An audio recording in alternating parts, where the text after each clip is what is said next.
Across most any single app and niche, there's bonus pay. And sure, we can debate on how common it is, but it's there. And you might be surprised, sometimes it's kind of hidden. So after 10 years of gig work across all these niches here, these are the hacks and my exact formula that I use to maximize bonus pay and incentives on any app that you're using right now. My name is Mike. All I do is help you make money in different side hustles. Yes, 10 years working on these gig platforms in different marketplaces. Here's what I found. There's different types of bonus pay, and yes, you have to have different strategies for each. Number one, the most common. So go into literally any app that you're using right now. Any app, you can open it up right now. Do they have per assignment bonus pay? So you'll earn an extra $2, $1 on your next, fill in the blank here, on your next delivery, ride, parcel delivery, shop, whatever it is. Usually it can be pretty explicit. It will spell out to a degree when it is and how much is the bonus pay. So here on DoorDash, it's nice because it tells you exactly, hey, tomorrow, later tomorrow, the next day, you're going to get this amount extra per delivery from these times. Here's my best strategy. Please let me know in the comments your best strategy. I'm one person, one marketplace here. But I found that maximum per assignment bonus isn't always the optimal bonus pay. Let me explain what I mean here. So on DoorDash, that's like one of the most popular gig platforms, right? If I see that peak pay, the extra amount per delivery, and it's like, well, let's look at this example here. This is crazy. It's $250, $350, $450, like, yeah, $450 per order extra here. And technically this might be even higher, maybe $550, but that's extremely high. I think $1 decent, $1 to $2 getting a little bit better. But once you talk like $3, okay, if I can get that, that's phenomenal. But anything higher than that, and this is gonna vary based on your marketplace, like you have to judge how your marketplace performs. $450, $550 extra per delivery, it's gonna tell me what? A, it could bring out more gig workers, making that marketplace saturated. B, yeah, I can get the bonus pay, but because of that, how many offers am I really gonna get? There's no one size fits all with these per delivery or per assignment bonus pay scenarios. Like I've tried driving on maximum per delivery or whatever bonus pay, and sometimes I'll make more money with slightly less bonus pay. So think about that. What is the maximum bonus pay that you see in your marketplace? Is that optimal? If it is, that's fantastic. If you can get like $4 or $5 per assignment bonus pay, you're making bank, fantastic. Next are batched or grouped bonuses. So what this says is I have to do this first. I have to satisfy something and then I get the bonus pay. So now let's look at a completely different app. Let's look at being a shipped shopper. So I have to do something first. Their criteria, in this case, complete 10 orders first. And then I get an extra $120. So this one, I don't know what they call it. It's just bonus details, it says. I know for DoorDash, it's called challenges. And then Uber, it's called a quest. It's a batched or group bonus. So here's how I and you might want to think about batched bonuses. Number one, is it a realistic time window? Take a look again. So I have what, 3 days? Like maybe it ends at midnight on September 29th here. So call it like 4 days to do 10 shops unshipped. So are you free from this time, or are you only free like 1 day in this category? Does it fit within your schedule? And then is it realistic to get 10 orders in 3 days, whatever it is? In this case, I'd say yes, but think how long a shop would take, a ride would take, a delivery, whatever would take. Next, is there any specific criteria that makes it harder to do this? So now I kind of think of Walmart Spark. Let me see if I can grab you an example from Walmart Spark. So they say, okay, you get bonus pay, but it has to be during a smaller time window, that's number one, and then it has to be from a specific store, number two. So is there any fine print? Going now back to that shipped example, it says promo orders do not qualify. We're going to talk about stackability here a little bit later, so hang with me here. I can't stack a promo or bonus pay incentive to qualify for this batched bonus. I have to take non-bonus runs, 10 of them, to count towards this. It says store all, so there's no restrictions there. Delivery windows, all. No specific time frames, that's good.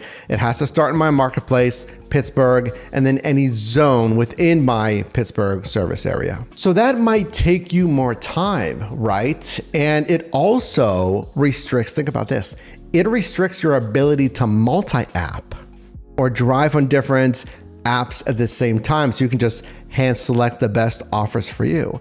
I've done this on DoorDash, going for a challenge. I think it was like the same thing.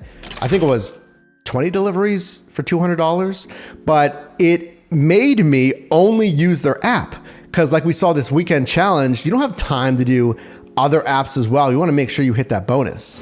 So this next category, tiered bonuses, is kind of a little step down from that. So I still have to hit a certain criteria, but it's not as much as a batched bonus. Now turning our attention to Uber here. This is a quest. It is kind of like another batched bonus, but this is a tiered version. So here I have to do 6 trips. This is Uber Eats. It says trips, it's still Uber Eats though.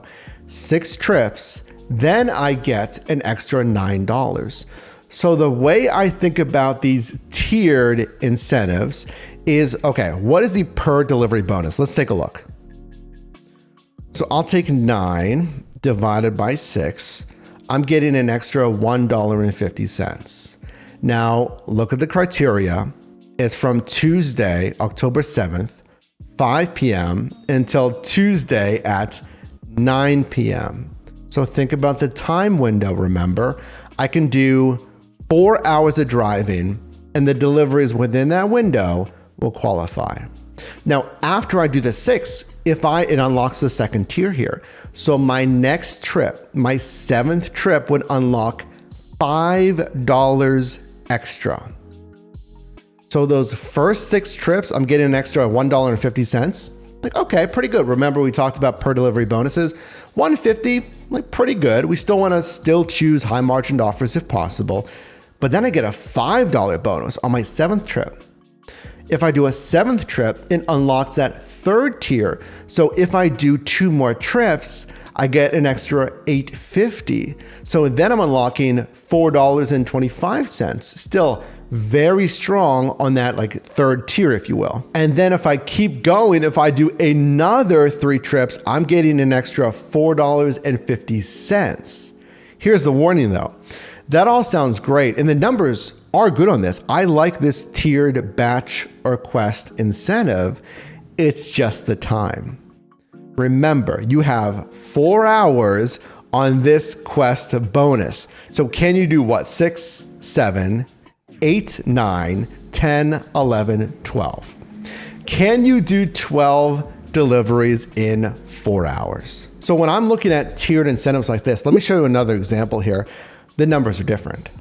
So I'm thinking, is it worth it? Because sometimes the highest paying amount, the biggest pay is at the top. And then it kind of decreases the more tiers I unlock. We saw kind of the inverse, where like the pay was still pretty good, but it ramped up. It got even better and kind of stayed pretty strong at the bottom of that tier set. So you just need to understand, like, okay, am I going for the whole thing, unlocking all the tiers? Like, where is the best bang for the buck for me? Now, guaranteed pay and that incentive. So if your earnings are less than whatever it is, the company pays the difference. Just keep in mind with that, because that's not necessarily bonus pay. That's just like an earnings guarantee that you want to earn more, like $14, $15 an hour. even 16, that's a little bit lower than I want you at. I want you at like $20 to $25 an hour. If you want to track this stuff, download our ShiftMate app. It's launching right now. But there's also bonus pay for those guaranteed earnings. Let's look at DoorDash. So I'll be guaranteed $17 per active hour plus tips. But if I go to another area of my marketplace, this is with additional active time bonus. Same thing though, still, like if that $2 is included in $15.50 per active hour, like that's not great in my opinion. Even if it's $15.50 plus $2, so you're making like $17.50 per active hour, it's decent. I want you to be a little bit higher. So consider that when you're choosing some of these gig apps. Don't leave this video because there might be some bonus pay that, yeah, you might not even be aware of, because some of it kind of shows, but some of it doesn't. Let me know if this would bother you. Looking at Shipt here, it will say, shop and deliver order. It's grocery shopping. And it says the amount. It gives you all the other metrics that we want you to look at. Promo pay included. And even if I tap on that, it shows you like starting, ending, destination. It shows you the pin. It shows you what the items, how many, and exactly what items. It doesn't give you the breakdown though of the specific bonus pay. Now for me, I mean, you can classify it however you like. It can be bonus pay, it can come from customer tips, or it can come from promo pay. Doesn't really matter to me as long as the other metrics make sense, a good dollars to mile ratio and all that stuff. But you might want to know that, like, hey, am I relying on customer tips here? Am I relying on the promo pay? Where is that money coming from? The same thing with Instacart. If we look at an Instacart offer here, if an offer goes unserved, so if we look at this example here, for $10.11, we can see the batched earnings there. Now this does break down individually the customer tip, and then it says there's a boost pay included. That is their incentive pay. Now check this out. It gets increased $2 to $12.11. So you can see that batched earnings went up because still it's underserved. No one's taking this assignment. Even later, as more time passes and it's underserved, sometimes these companies offer that incentive pay because of that. More boost pay, $13.11 now. We can infer, like we know it's from bonus pay is going up. But imagine if you just went into the app and you just happen to get the singular offer here, you don't see exactly what is the like minimum base pay, how much of that is the boost pay in this example. Even more obscured is Amazon Flex, the package delivery platform. So take a look here at Amazon Flex. I go to a warehouse, I deliver Amazon packages. There's grocery, but we're talking about warehouse. These are shifts, which could be good for nice, like guaranteed hourly pay here. And all I see, literally all I see is the pay. I see the warehouse, I see the time, and I see the hours driven. All I see is the pay. But the thing is, there is hidden incentive pay in here. It's kind of like the same thing I just showed you on Instacart. If these shifts go unclaimed, typically the closer and closer it gets to the shift start time shown here, they might just add incentive pay, but there's no card, there's no notification, there's no icon or anything. That number just goes up, that's it. So on Amazon Flex, you might be able to use that as long as you can still get to that warehouse on time. If you're thinking about a shift and you're not really sure and no one's taking it, like you see shifts that sit there, you might be able to get more money just waiting a little bit and seeing if that pay increases. Remember, I talked about stackability. So some platforms, you can stack that bonus pay. Remember that Shipt example, it said no promo offers? Some platforms like DoorDash, like Uber Eats, you can get the Quest bonus. You could be going for that. You can get any like surge or peak pay on DoorDash. You can also get that. And then you can also get like a random boost, boost bonus on DoorDash. So I can be going for a challenge. I can be getting peak pay. I can be also getting bonus boost. And then of course the customer tip. And then lastly, hang with me here, consider subscribing. All I do is help you make money in different side hustles. Check out that ShiftMate app to track your income, discover other apps, to vote on your favorite apps coming soon, tax reporting, and more. Also consider, is it dynamic or changing or static bonus pay? In that early example, I showed you scheduled peak pay on DoorDash. So we know from this time to this time, there's bonus pay. But then other times, that bonus boost I just mentioned, bonus boost doesn't have a set start and end time. So if you're driving on like $2 bonus boost on DoorDash, you might love it and you're like, I'm gonna drive for 4 hours, I'm gonna have this, and then it disappears. So know which of these bonus pay incentives are predictable and which are dynamic.